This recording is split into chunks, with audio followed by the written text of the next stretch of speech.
আবারও দুঃসংবাদ, ইরান এবং যুক্তরাষ্ট্রের মধ্যে যে শান্তি চুক্তি হয়েছে গত 17 জুন সেটিকে লঙ্ঘন করে যুক্তরাষ্ট্র ইরানের উপর আবার হামলা করেছে। ইরান ইসরায়েল ইউএসের যুদ্ধ যতটা না দ্রুত আকারে শেষ হওয়ার সম্ভাবনা তৈরি হয়েছিল, ঠিক তত দ্রুত গতিতে এটা মূলত ফ্যাকাশে হতে যাচ্ছে এবং সম্ভাবনা আছে যে এই যুদ্ধ পরিস্থিতি নতুন করে।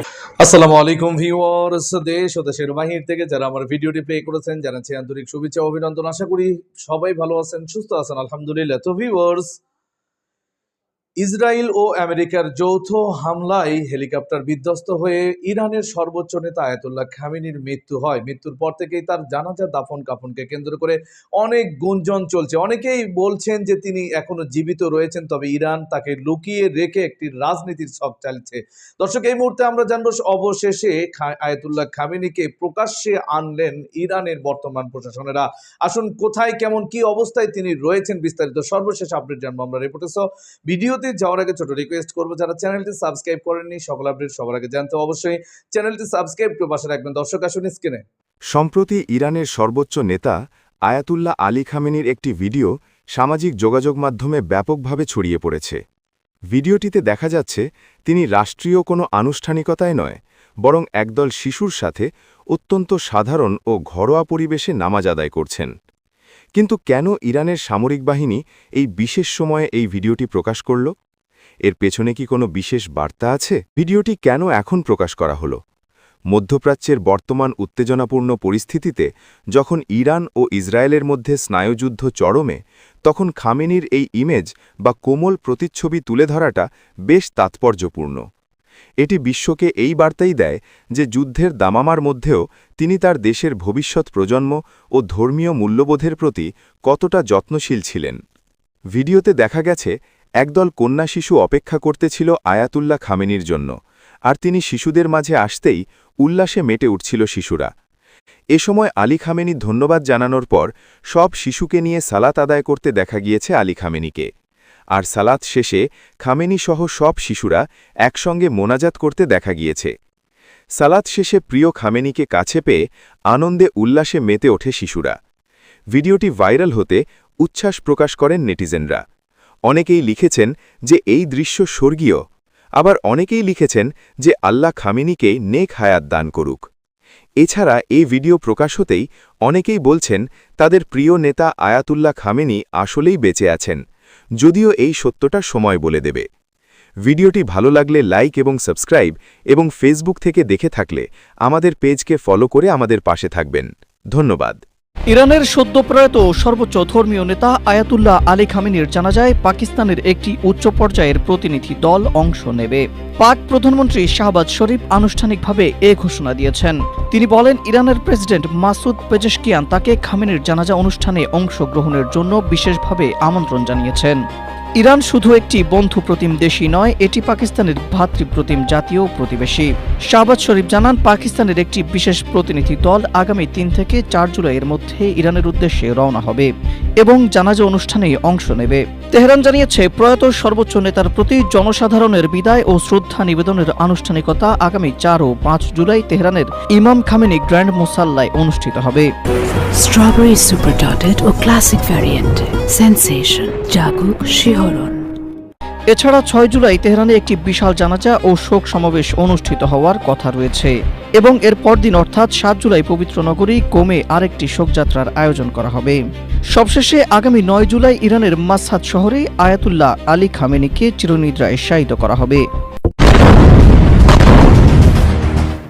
আবারও দুঃসংবাদ, ইরান এবং যুক্তরাষ্ট্রের মধ্যে যে শান্তি চুক্তি হয়েছে গত 17 জুন সেটিকে লঙ্ঘন করে যুক্তরাষ্ট্র ইরানের উপর আবার হামলা করেছে। ইরানের বিভিন্ন স্থাপনার উপরে, সামরিক স্থাপনার উপর পর্যন্ত হামলা করেছে, যেটির প্রতিবাদে ইরান পাল্টা হামলা করে তছনছ করে দিয়েছে বাহরাইনে থাকা যুক্তরাষ্ট্রের বিভিন্ন ধরনের সামরিক ঘাঁটি।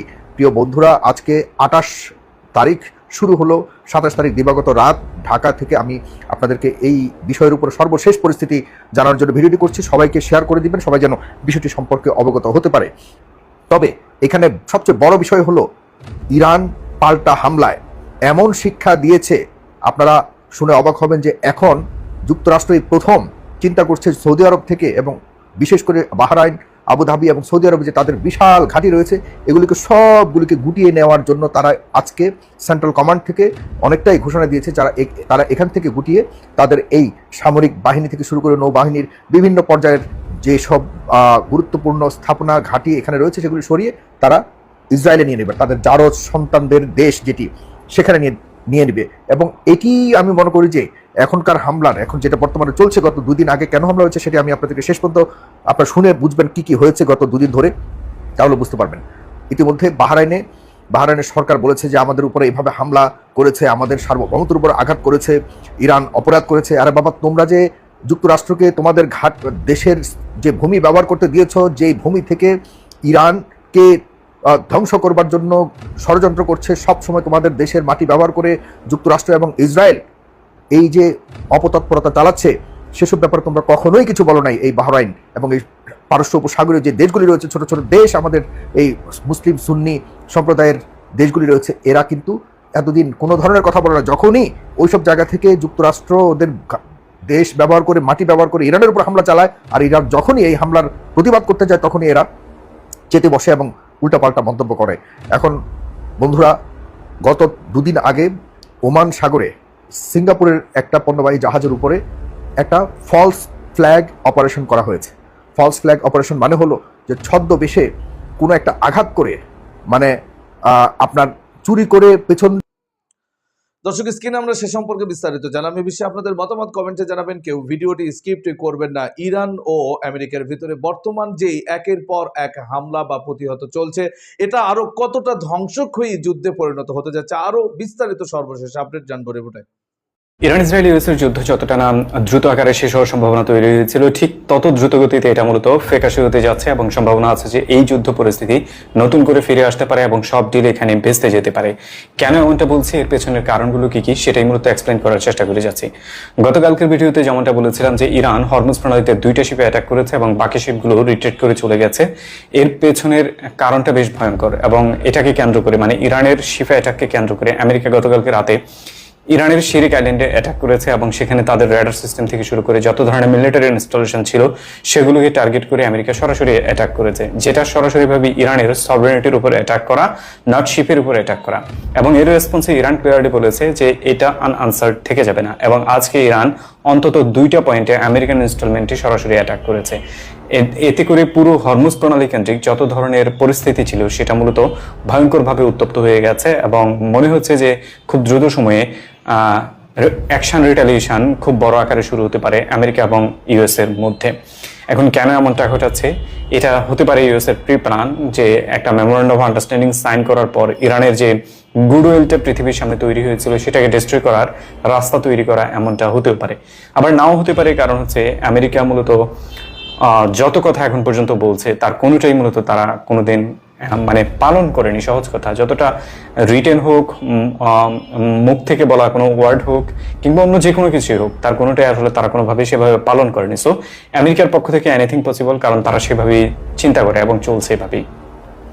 অ্যান্ড দেন এখানে আসে মূলত লেবানন ইস্যুস, যেটা বর্তমান সময়ে আজকের দিনে সবচেয়ে ইম্পর্টেন্ট পার্ট হয়ে দাঁড়িয়েছে। মানে ইরান ইস্যুসে আমি আরেকবার আসবো, বাট লেবানন ইস্যুসটা এই মুহূর্তে সবচেয়ে ইম্পর্টেন্ট পার্ট।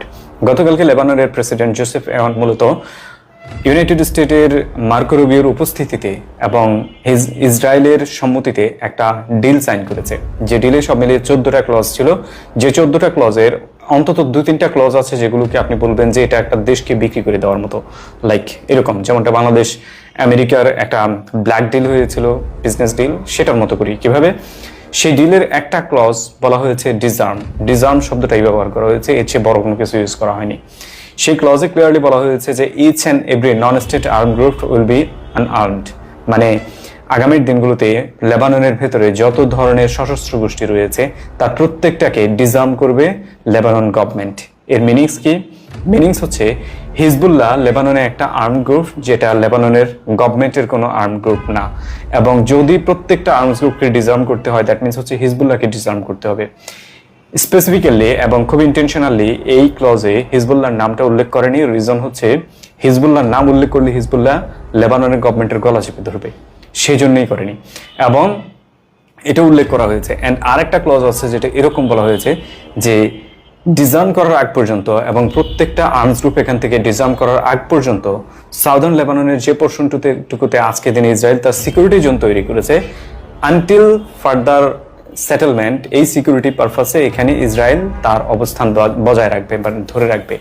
দ্যাট মিনস হচ্ছে এন্টায়ার সাউদার্ন লেবাননের যে বিশাল এরিয়া, প্রায় 10 লাখের কাছাকাছি মানুষকে তারা এখান থেকে বিতাড়িত করেছে, সেটা এখন তারাই দখল করে রাখবে। এবং হ্যাঁ, লেবাননের প্রেসিডেন্ট অ্যাকচুয়ালি এটাতে এগ্রি করেছে। সো আমাদের ব্ল্যাক ডিলকে যখন আমরা বলি যে দেশ সেল, সেটার সাথে যদি আপনি এটাকে দর্শক, স্ক্রিনে আমরা সে সম্পর্কে বিস্তারিত জানলাম। সো ভিডিও এ পর্যন্ত, ভালো লাগলে লাইক এন্ড কমেন্ট করবেন। দেশের সকল আপডেট সবার আগে জানতে অবশ্যই চ্যানেলটি সাবস্ক্রাইব করে পাশে রাখবেন। দেখা হবে পরবর্তী ভিডিওতে ইনশাআল্লাহ। আসসালামু আলাইকুম ওয়া রাহমাতুল্লাহ।